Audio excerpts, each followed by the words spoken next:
है analyse the role of supreme court in evolving and safeguarding the basic structure of the Indian Constitution। आपको analyse करना है कि supreme court का जो रोल है वो बेसिक स्ट्रक्चर, जो मूल स्ट्रक्चर है कॉन्स्टिट्यूशन का, उसके इवोल्यूशन और उसके सुप्रीम सेफगार्डिंग में सुप्रीम कोर्ट का क्या रोल रहा है। हिंदी में बोल रहा है भारतीय संविधान की मूलभूत संरचना, राइट, मूलभूत संरचना जो है को विकसित और सुरक्षित करने में सर्वोच्च न्यायालय की भूमिका का विश्लेषण कीजिए, एनालाइज कीजिए, विश्लेषण कीजिए 200 शब्दों में, 200 वर्ड्स में आपको एनालाइज करना है कि जो basic structure of Indian constitution है, जो संविधान की मूलभूत संरचना है, उसमें सुप्रीम कोर्ट का, उच्च न्यायालय, सर्वोच्च न्यायालय का क्या भूमिका रही है, क्या रोल रहा है, राइट। इसको आपको एनालाइज करना है। स्ट्रेट फॉरवर्ड क्वेश्चन है और यूपी पीसीएस में ऐसे डायरेक्ट स्ट्रेट फॉरवर्ड क्वेश्चन जो है पूछे जाते हैं। यहाँ पे आपको एक ध्यान देने की जरूरत है कि क्वेश्चन एनालिसिस के साथ साथ फैक्ट ओरिएंटेड भी है। आपको फैक्ट ओरिएंटेशन भी प्रेजेंट करना है, क्योंकि सुप्रीम कोर्ट की भूमिका के बारे में यहाँ डिस्कशन हो रही है, सुप्रीम कोर्ट के रोल के बारे में बात हो रही है कि कैसे बेसिक स्ट्रक्चर के एवोल्यूशन और सेफगार्डिंग के लिए जो है सुप्रीम कोर्ट एक वाइटल रोल प्ले करता है, राइट। तो इस आंसर को हम प्रेजेंट कैसे करेंगे? एज जो स्टैंडर्ड अप्रोच है किसी भी क्वेश्चन को, सबसे पहले उसकी कंटेक्सुअल अंडरस्टैंडिंग को हम समझेंगे कि कंटेक्सुअल अंडरस्टैंडिंग इसकी क्या है, राइट, किस कंटेक्स्ट में क्वेश्चन डिजाइन किया गया है। तो हमने देख लिया कि basic structure of Indian constitution पे प्रेमाइज है और सुप्रीम कोर्ट का रोल इस फाउंडेशनल प्रेमाइज पे हमसे पूछ रहा है, राइट। एवोल्यूशन और सेफगार्ड, दो सेगमेंट पे डिमांड कर रहा है क्वेश्चन, हमने ये देख लिया है। तो हमारी कंटेक्सुअल अंडरस्टैंडिंग ये क्लियर हो जाती है कि आखिर क्वेश्चन डिमांड क्या कर रहा है। नाउ फर्दर, अब हमें अपनी कंटेक्सुअल अंडरस्टैंडिंग को रिफ्लेक्ट करना है। जो भी इवैल्यूएटर है, जो भी एग्जामिनर है, जो हमारी कॉपीज को इवैल्यूएट कर रहा है, उसको हमें एक आइडिया देना होता है अपनी कंटेक्सुअल अंडरस्टैंडिंग का कि हमने क्वेश्चन को प्रॉपरली समझा है, और जो फर्दर हम आंसर लिख रहे हैं उसकी एक ब्रीफ सी हिंट हम अपने कंटेक्सुअल अंडरस्टैंडिंग के अपने इंट्रोडक्शन में देते हैं। जो आंसर हम लिख रहे हैं, उत्तर जो हम लिख रहे हैं, उसके प्रस्तावना में ही हम एग्जामिनर को अपनी एक मेंटल रिफ्लेक्शन दे देते हैं कि हमने क्वेश्चन को प्रॉपरली समझ लिया है, राइट। तो इस कंटेक्सुअल अंडरस्टैंडिंग की जो रिफ्लेक्शन होती है वो सबसे पहले जो बिगिन होती है आपके आंसर के इंट्रोडक्शन से। जो भी आप इंट्रोडक्शन दे रहे हैं, राइट, उससे आपकी जो है क्वेश्चन की अंडरस्टैंडिंग डेवलप होती है, एक ब्रीफ सा रिफ्लेक्शन देते हैं। अब इस क्वेश्चन का आंसर जो है जब हम बिगिन करें तो इंट्रोडक्शन को भी हम वैरायटी ऑफ अप्रोच से लिख सकते हैं। जैसे हमने पेपर 1 में भी देखा कि आप स्टैटिक क्वेश्चन के आंसर को कैसे variety of approach, theme based, definition based या कंटेम्परेरी अप्रोच में लिख सकते हैं। सिमिलरली उसी पैटर्न पे थोड़ा सा एलिमेंटल चेंज करके हम इस क्वेश्चन के आंसर को भी वैरायटी ऑफ इंट्रोडक्शन से लिख सकते हैं। जैसे सबसे पहला जो स्टैंडर्ड अप्रोच होगा इंट्रोडक्शन लिखने का इस क्वेश्चन का, वो होगा डेफिनेशन बेस्ड, राइट, या फिर कंटेक्स्ट बेस्ड। जिस कंटेक्स्ट में क्वेश्चन है उसके प्रेमाइज में हम अपने इंट्रोडक्शन को बिगिन कर सकते हैं, या जो की टर्म्स दिए हुए जैसे बेसिक स्ट्रक्चर और रोल ऑफ सुप्रीम कोर्ट, इनके प्रेमाइज पे हम अपने इंट्रोडक्शन को बिगिन कर सकते हैं। तो ये एक स्टैंडर्ड अप्रोच है, वेल एंड गुड है, कोई दिक्कत नहीं। आप इजी टर्म्स में जो है जो भी की डिमांड है, जो भी कंटेक्स्ट ऑफ द क्वेश्चन है, उसके प्रेमाइज पे आप क्वेश्चन लिखें।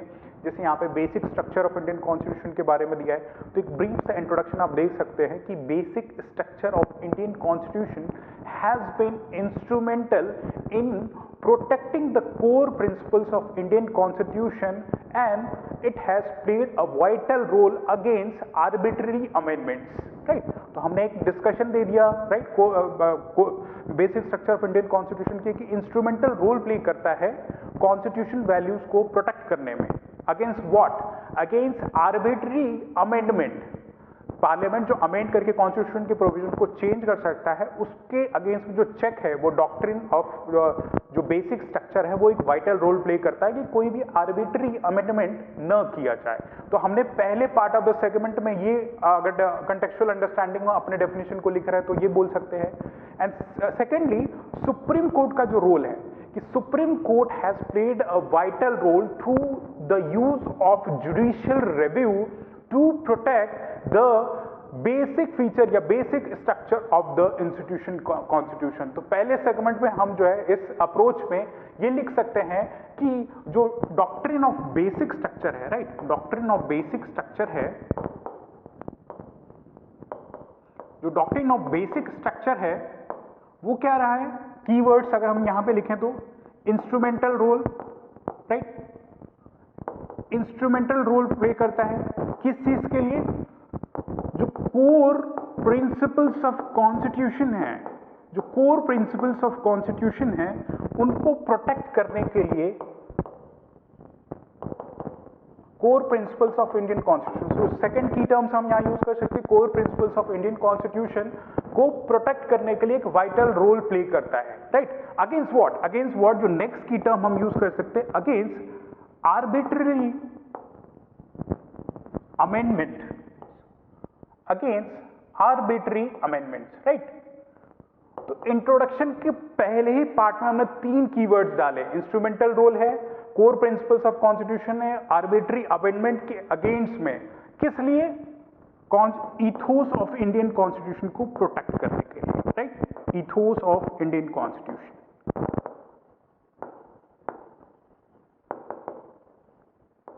राइट। तो शुरू में ही हमने doctrine of basic structure discussion करते हुए 4 कीवर्ड्स डाले, राइट। एग्जामिनर में एक अच्छा इंप्रेशन क्रिएट किया कि डॉक्ट्रिन ऑफ बेसिक स्ट्रक्चर क्या है, ये हमने हिंट दे दिया। अब सेकंड पार्ट में इंट्रोडक्शन में ही या इंट्रोडक्शन की फॉलो अप लाइन में, क्योंकि हम अपने कंटेंट ऑफ द बॉडी को लिखेंगे, वहां पे सुप्रीम कोर्ट का रोल लिखेंगे कि supreme court has played a vital role through the use of judicial review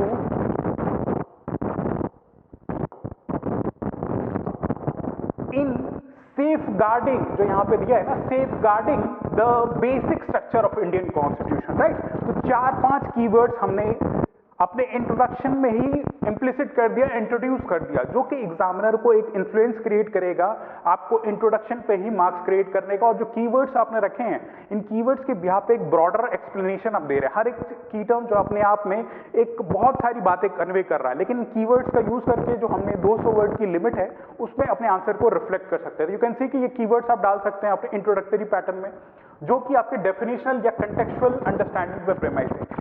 या फिर इस क्वेश्चन को अगर हम कंटेम्प्रेरी अप्रोच में रिफ्लेक्ट करें, राइट, करंट अफेयर के अप्रोच में अगर हम रिफ्लेक्ट करें कि यूपीपीसीएस या यूपीएससी में जो क्वेश्चन पूछे जा रहे हैं वो यूजुअली बेस में या प्रीलिम्स में क्वेश्चन जो आते हैं उनके पीछे कुछ बैकग्राउंड में इवेंट हुआ रहता है, राइट, करंट में कुछ डेवलपमेंट होती है, तो लार्जली उसी प्रेमाइज पे जो क्वेश्चन पूछे जाते हैं। तो अगर उसी प्रेमाइज पे हम माने तो ये आपका जो doctrine of basic structures of recent अगर कुछ डेवलपमेंट हुई हो, राइट, तो उसको आप अपने जो है एग्जाम्पल ऐसे इंट्रोडक्टरी पैटर्न में ही इंट्रोड्यूस कर सकते हैं, ताकि आपकी एक एडवांस अंडरस्टैंडिंग रिफ्लेक्ट होगी आपके आंसर में, right.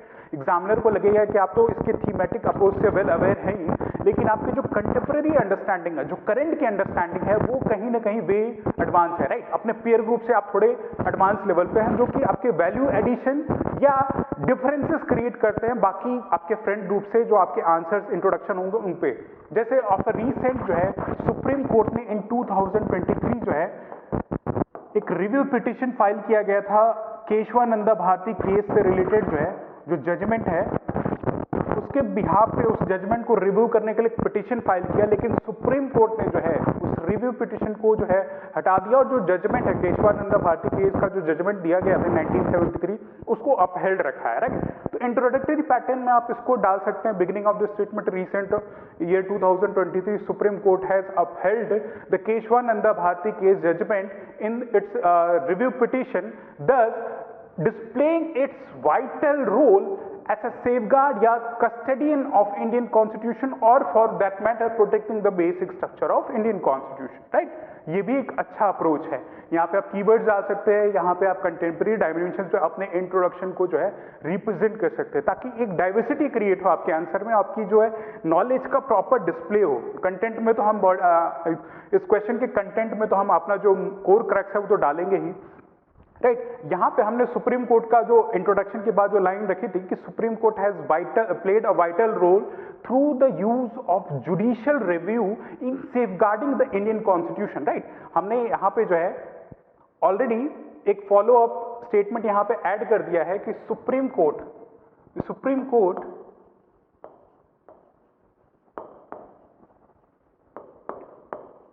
through use of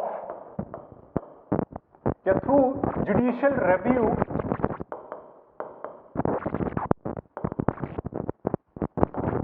has safeguarded the basic structure of Indian Constitution, right. Introduction के बाद हमने एक फॉलो अप लाइन दे दी। अब क्वेश्चन की डिमांड यहां पे क्या थी? सुप्रीम कोर्ट का रोल हमें डिफाइन करना है in evolution and safeguarding of the Indian constitution, right. तो हमने इंट्रोडक्शन दे दिया, 200 वर्ड का क्वेश्चन है तो 30-40 वर्ड में हमारा इंट्रोडक्शन ऑल टुगेदर खत्म हो जाएगा। उसके बाद हम मेन अपने बॉडी ऑफ द आंसर में बिगिन करेंगे और उसमें ये देखेंगे, जो हेडिंग ऑल टुगेदर हम डाल देंगे evolution of the doctrine, right. जितने कम वर्ड से हम यूज करें अपनी बातों को कन्वे करना चाहें उतना ज्यादा बेटर होगा। और ये जो हेडिंग डालें तो प्रेजेंटेशनल डिफरेंस क्रिएट करने के लिए आप जो अपनी हेडिंग को इंट्रोडक्शन के बाद ऐसे बॉर्डर लाइन कर सकते हैं, right. Evolution of the doctrine of basic structure heading डाल दी। अब आप एग्जामिनर को एक कन्वे करना चाहते हैं कि मैं अपनी आइडिया को रिफ्लेक्ट कर रहा हूं कि बेसिक स्ट्रक्चर का जो डॉक्ट्रिन है वो इवॉल्व कैसे हुआ है, राइट, इसका एवोल्यूशन कैसे हुआ है। तो हम यहाँ सुप्रीम कोर्ट की बात कर रहे हैं कि सुप्रीम कोर्ट ने एक वाइटल रोल प्ले किया है इस बेसिक स्ट्रक्चर के डॉक्ट्रिन को इवोल्यूशन में हेल्प करने के लिए और सेफगार्ड करने के लिए। सेकेंड सेगमेंट जो है सेफगार्ड करने के लिए, राइट। तो आप कैसे सुप्रीम कोर्ट का जो भी अपना आर्ग्यूमेंट रखेंगे कि उसके एवोल्यूशन में, डॉक्ट्रिन ऑफ बेसिक स्ट्रक्चर के एवोल्यूशन में, डॉक्ट्रिन ऑफ बेसिक स्ट्रक्चर के इस्टेब्लिशमेंट में एंड सब्सिक्वेंट थर्ड पार्ट में डॉक्ट्रिन ऑफ बेसिक स्ट्रक्चर के एक्सपेंशन में सुप्रीम कोर्ट ने कैसे वाइटल रोल प्ले किया है, ये आपको कन्वे करना 3 डायमेंशन में, एवोल्यूशन, एस्टैब्लिशमेंट एंड एक्सपेंशन, जो कि आपके सेफगार्डिंग वाले अप्रोच को उसी में इंप्लिसिट कर देगा, राइट। तो ये 3 डायमेंशन पे आपके अपने आंसर को रिप्रेजेंट करना है, राइट। तो आप कैसे सिग्निफाई करेंगे, उसके लिए कुछ फैक्चुअल इंफॉर्मेशन देंगे, जो जैसे मैंने बोला कि एनालिसिस के साथ इस क्वेश्चन में आपको फैक्ट रिप्रेजेंटेशन भी देना है। तो वो कैसे आप देंगे? वो तभी पॉसिबल होगा जो सुप्रीम कोर्ट ने जो भी जजमेंट्स दिए हैं, हिस्टोरिकली जो भी जजमेंट्स दिए हैं, उनको आप अपने जो है आंसर में रिफ्लेक्ट करें। तो जो बॉडी ऑफ द आंसर में जो आपकी रिफ्लेक्शन होगी वो सबसे पहले सुप्रीम कोर्ट के जजमेंट्स के बिहाफ पे जो भी डॉक्ट्रिन ऑफ बेसिक स्ट्रक्चर का जो एवोल्यूशन हुआ है, राइट, जो भी एवोल्यूशन हुआ है, इसकी थीम में हम एवोल्यूशन की बात कर रहे हैं, जो भी एवोल्यूशन हुआ है उसके प्रेमाइस पे जो भी की टर्म्स हैं, जैसे मान लो बेसिक स्ट्रक्चर का की फीचर है फेडरलिज्म, राइट।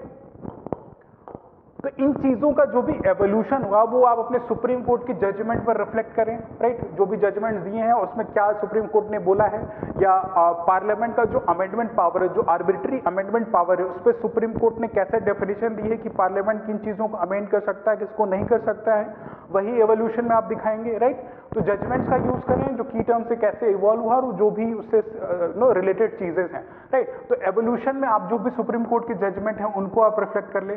जैसे सबसे पहला हम जो डिस्कशन करेंगे कि जो आपका शुरू हुआ था पोस्ट इंडिपेंडेंस, जो बेसिक स्ट्रक्चर का एवोल्यूशन शुरू हुआ था, वो फॉर रेफरेंस जो है शंकरी प्रसाद बस यूनियन ऑफ इंडिया, राइट। ये केस का रेफरेंस आप दे सकते हैं, Shankari Prasad was Union of India in the year 1951, right. इस पे पार्लियामेंट के जो है अमेंडमेंट पावर के बारे में ये बताया गया था कि parliament can amend any part of Indian constitution. Any part of the Indian constitution का मतलब जो है it can also amend the fundamental rights, right. जो फंडामेंटल राइट्स हैं उनको जो है इंडियन पार्लियामेंट जो है अमेंड कर सकता है।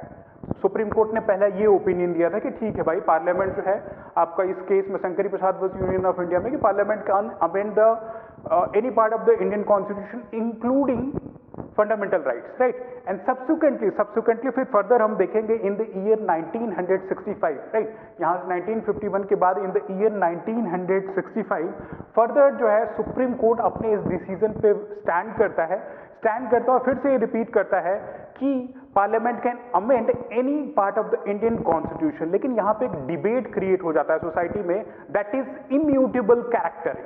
जो ये सेकंड जजमेंट जो दिया गया सज्जन सिंह बस state of Rajasthan in the year 1965। तो आप यहाँ पे केस का जो रेफरेंस है वो दे सकते हैं सज्जन सिंह, मैं ऊपर लिख देता हूँ, यहाँ पे Sajjan Singh versus state of Rajasthan, right.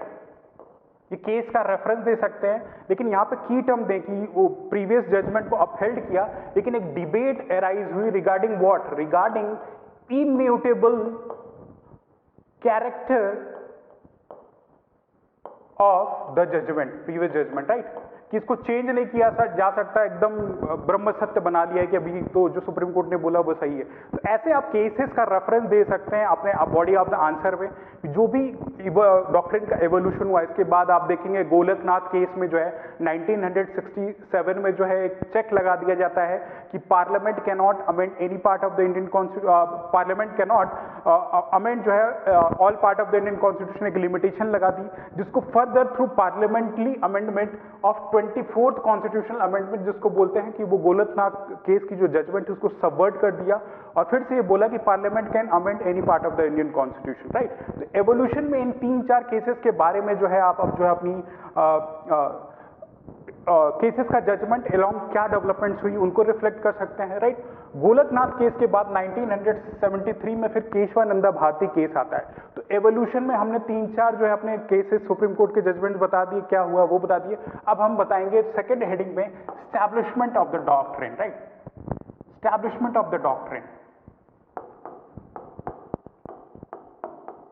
Establishment of the doctrine में हम जो है केशवानंदा भारती के केस के बारे में बोलेंगे। केशवानंदा भारती केस में जो है डॉक्ट्रिन ऑफ बेसिक स्ट्रक्चर को जो है सुप्रीम कोर्ट ने एक्सप्लिसिटली जो है मेंशन किया, right. Kesavananda Bharati case in 1973, यहाँ पे जो है डॉक्ट्रिन ऑफ बेसिक स्ट्रक्चर का जो जन्म होता है, एस्टैब्लिशमेंट होता है, राइट, प्रॉपर एस्टैब्लिशमेंट होता है डॉक्ट्रिन ऑफ बेसिक स्ट्रक्चर के बारे में।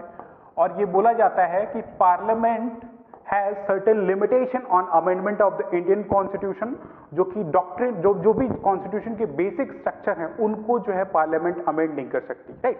और कुछ जो उस टाइम इसी जजमेंट पे कुछ बेसिक फीचर्स बताए गए जो कि आपके बेसिक स्ट्रक्चर के एम्बिट में आते हैं। बेसिक फीचर कैसे, जैसे सेक्युलरिज्म को जो है कॉन्स्टिट्यूशन आप नहीं अमेंड कर सकते, सेक्युलरिज्म एक बेसिक फीचर बताया गया। रूल ऑफ लॉ के बारे में बोला गया, रूल ऑफ लॉ जो है आपको जो है बेसिक स्ट्रक्चर का हिस्सा है। फेडरलिज्म पे देखा गया कि फेडरलिज्म को आप छेड़छाड़ नहीं कर सकते, ये भी कॉन्स्टिट्यूशन की जो मूलभूत रचना है। तो ऐसे कुछ रेफरेंसेस आप डाल सकते हैं कि डॉक्ट्रिन ऑफ बेसिक स्ट्रक्चर का एस्टैब्लिशमेंट हुआ। एस्टैब्लिशमेंट में कुछ सुप्रीम कोर्ट ने कुछ जो बताया कि क्या क्या चीजें बेसिक स्ट्रक्चर में होती हैं, वो एस्टैब्लिशमेंट के टाइम पे ही, राइट। तो और उसमें पार्लियामेंट का जो लिमिटिंग पावर है, यानी कि जो arbitrary amendment power of the Indian constitution है, उससे जो है इंडियन कॉन्स्टिट्यूशन को सेफ गार्ड किया। जो हमने सेकंड सेगमेंट में देखा था ना कैसे सुप्रीम कोर्ट सेफ गार्ड कर रही है, वो हम अपने आंसर में मेंशन कर सकते हैं, राइट। तो ये सेफ गार्डिंग का हम जो है एक पॉइंट केशवानंदा भारती का दे सकते हैं।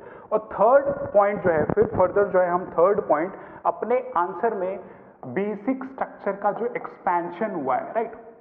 केशवानंदा भारती केस में तो कुछ चीजें बता दी गई कि किन किन प्रोमिनेंटली कौन कौन सी चीजें जो बेसिक स्ट्रक्चर के एम्बिट में आती है, लेकिन फर्दर जो सुप्रीम कोर्ट की जजमेंट हुआ है जिसमें टाइम एंड अगेन रीडिफाइन किया गया और भी चीजें बताएंगी कि क्या क्या बेसिक स्ट्रक्चर के एम्बिट में आता है, वो सारी चीजें जो है एक्सपेंशन वाले पार्ट में दे सकते हैं। जैसे फ्री एंड फेयर इलेक्शन को जो है सुप्रीम कोर्ट ने जो है बेसिक स्ट्रक्चर में बोला कि इलेक्शन जो हो रही हैं, चुनाव जो हो रहे हैं, फ्री एंड फेयर मेथोडोलॉजी हो, और उसमें आप जो है केस का रेफरेंस दे सकते हैं इंदिरा गांधी वर्सेस राज नारायण। इंदिरा गांधी और राज नारायण केस में जो है फ्री एंड फेयर इलेक्शन के बारे में, right, free and fair election के बारे में जो है सुप्रीम कोर्ट ने एक्सप्लिसिटली जो है अपने 1975 जजमेंट में ये चीजें बोली। और भी कुछ रेफरेंसेस आप डाल सकते हैं, जैसे मिनर्वा मिल का केस जो हुआ जिसमें फंडामेंटल राइट और डायरेक्टिव प्रिंसिपल्स में एक बैलेंस बना रहे हैं। दोनों के सुप्रीमेसी में एक डिबेट है ना कि फाइनेंशियल राइट्स को सुप्रीमेसी दी जाए या डायरेक्टिव प्रिंसिपल्स को, तो दोनों के बीच में एक सामंजस्य बना रहे, एक संतुलन बना रहे, वो मिनर्वा मिल केस में डिफाइन किया गया।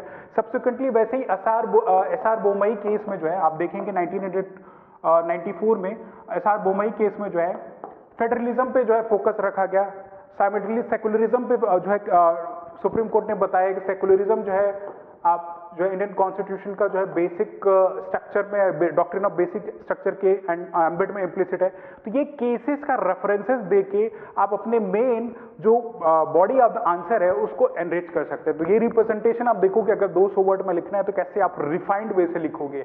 इंट्रोडक्शन में जो हमने डिस्कशन किया, बेसिक स्ट्रक्चर, की terms like core principles like protecting from the arbitrary amendments that could undermine its ethos, right? ये key terms हैं, right? The Supreme Court has played a crucial role in evolving the doctrine through the judicial review, right? Judicial review के use के through जो है constitution supreme Court ने एक vital role play किया है। तो इंट्रोडक्शन ये देखो आप 30 से 40 वर्ड में, आई थिंक ये जो है आपका इंट्रोडक्शन आ जाएगा यहाँ से 30 to 40 वर्ड्स के एम्बिट में, राइट? 200 वर्ड का है तो 30 से 40 वर्ड से ज्यादा आपका इंट्रोडक्शन नहीं होता, जितना शॉर्ट एंड क्रिप्स रहे उतना बेटर है। सब्सिक्वेंट जो है एक हेडिंग आप एवोल्यूशन ऑफ द डॉक्ट्रिन के बारे में देखें और केसेस का रेफरेंस, जैसे हमने डिस्कशन किया शंकरी प्रसाद वर्सेस यूनियन ऑफ इंडिया। इसमें की टर्म आप देख लें कि पार्लियामेंट का पावर जो है to amend the Indian constitution including the fundamental rights under article 368 ये बताया गया, राइट? सेकेंड केस में जो है सुप्रीम कोर्ट ने इसी पॉइंट को रीअफर्म्ड किया, राइट? रीअफर्म्ड किया कि पार्लियामेंट जो है किसी भी पार्ट इंडियन कॉन्स्टिट्यूशन के पार्ट को इंक्लूडिंग फंडामेंटल राइट अमेंड कर सकती है, लेकिन उसके अगेंस्ट में डिसेंट आया, लोगों के बीच में जो है डिसेंट आया कि इम्यूटेबिलिटी पे उसका डिबेट आया, right? And further Golaknath case versus state of Punjab in the year 1967 में सुप्रीम कोर्ट ने पार्लियामेंट की पावर को रेस्ट्रिक्ट कर दिया from amending the fundamental rights under article 13। Judicial review के एम्बिट में पार्लियामेंट की जो पावर थी फंडामेंटल राइट्स को अमेंड करने के लिए उसको रेस्ट्रिक्ट कर दिया, किसने? सुप्रीम कोर्ट ने। ये गोलकनाथ केस में। And subsequently through 24th amendment, 24वें अमेंडमेंट, जो पार्लियामेंट में इस जजमेंट को उलट दिया, राइट? इन 1971 में फिर से अपनी जो पार्लियामेंट की सुप्रीमेसी थी, अथॉरिटी थी पार्लियामेंट के किसी कॉन्स्टिट्यूशन के किसी भी पार्ट को अमेंड करने के लिए, वो फिर से रिस्टोर कर दी। तो एक फर्स्ट सेगमेंट में आपने एवोल्यूशन को दिखा दिया, केसेस का रेफरेंस दे दिया, क्या क्या डेवलपमेंट्स हुई की टर्म में बता दिया, राइट?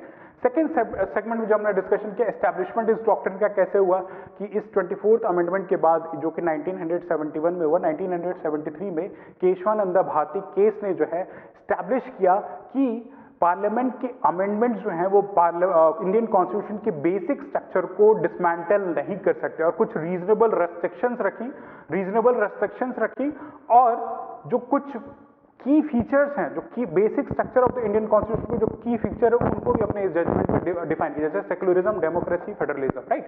एंड फर्दर अब यहाँ पे एस्टैब्लिशमेंट हुआ है। एवोल्यूशन में हम देखेंगे कि फर्दर जो इस डॉक्ट्रिन का जो एक्सपेंशन हुआ है, जैसे हमने बोला इंदिरा गांधी वर्सेस राजनारायण के केस में फ्री एंड फेयर इलेक्शन के बारे में बात की गई, मिनर्वा मिल केस में जो है balancing the fundamental rights and directive principles के बारे में बोला। And further in the year 1994 SR Bommai case में फेडरलिज्म और सेक्युलरिज्म पे जो है सुप्रीम कोर्ट ने टाइम एंड अगेन रेटेरिएट किया कि ये basic structure of the Indian constitution का एक हिस्सा है, राइट? तो दोनों segment of the answer evolution और सेफगार्डिंग सुप्रीम कोर्ट ने कैसे की है basic structure of the Indian constitution की, ये तीनों ही सेगमेंट हमारे इस बॉडी ऑफ द आंसर में along with the references, facts और की टर्म्स जो है आपके जो है अराउंड 100 to 120 वर्ड्स में यू कैन सी कि ये इजीली जो है रिफ्लेक्ट हो रहा है। तो ऐसे ही आपको अपने मेंस के आंसर कॉपी में रिफ्लेक्ट करना वर्ड लिमिट में रहते हुए। एंड फर्दर कंक्लूजन को जो आप एंड करें, राइट, इस आंसर के कंक्लूजन को जब एंड करें तो यू कैन राइट कि the doctrine ensures that the constitution fundamental identity remains intact, keyword है protecting its living document adaptable to the evolving needs. एक positive, optimistic and responsible note पे जो है सुप्रीम कोर्ट के role पे जो है यहाँ पे कंक्लूजन एंड हो रहा है, राइट? तो you can fetch good marks over here, आप अच्छे मार्क्स फेच कर सकते हैं अगर अपने कंटेंट जो भी क्वेश्चन की डिमांड्स हैं उनको आपने एड्रेस कर लिया, कंटेक्स्ट को बता दिया, इंट्रोडक्शन की डाइवर्सिटी में जो भी अप्रोच आप चाहें इंप्रेस करने के लिए वो लिख सकते हैं, एंड कोर जो बॉडी ऑफ द आंसर है उनको इन केसेस को रेफर कर सकते हैं। नाउ ये तो आंसर की डिस्कशन होगी, लेकिन मेक श्योर कि आप अभी रजिस्टर या जो भी नोट्स कॉपी है इन केसेस को अपने जो है नोट्स कॉपी में एक पेज पर लिख लें, और जो भी की टर्म्स है ताकि अगर क्वेश्चन मेन से पूछा जाए इस क्वेश्चन इस ट्रेंड के बिहाफ पे, तो इन फैक्ट्स को जो है आप इजीली रिप्रेजेंट कर सके केसेस के बारे में, ईयर के बारे में और क्या क्या डेवलपमेंट्स इनमें हुई थी। बहुत ही प्रेसाइज और क्रिस्प आपके लिए वैल्यू एडिशन में मैंने ये रखा है ताकि एग्जाम में आप डायरेक्टली इनको जो है अप्लाई कर सकते हैं इन की टर्म्स को, राइट, और कोई डिफिकल्टी ना हो। तो सिलेबस का ये segment related to basic structure के एवोल्यूशन और सुप्रीम कोर्ट के role that is within its judicial review scope, आप सिर्फ इसी क्वेश्चन के आंसर को इन डिटेलिंग करके आप जो है एड्रेस कर सकते हैं, राइट। सो ये पहला क्वेश्चन का ऑल टुगेदर सारा डिस्कशन था।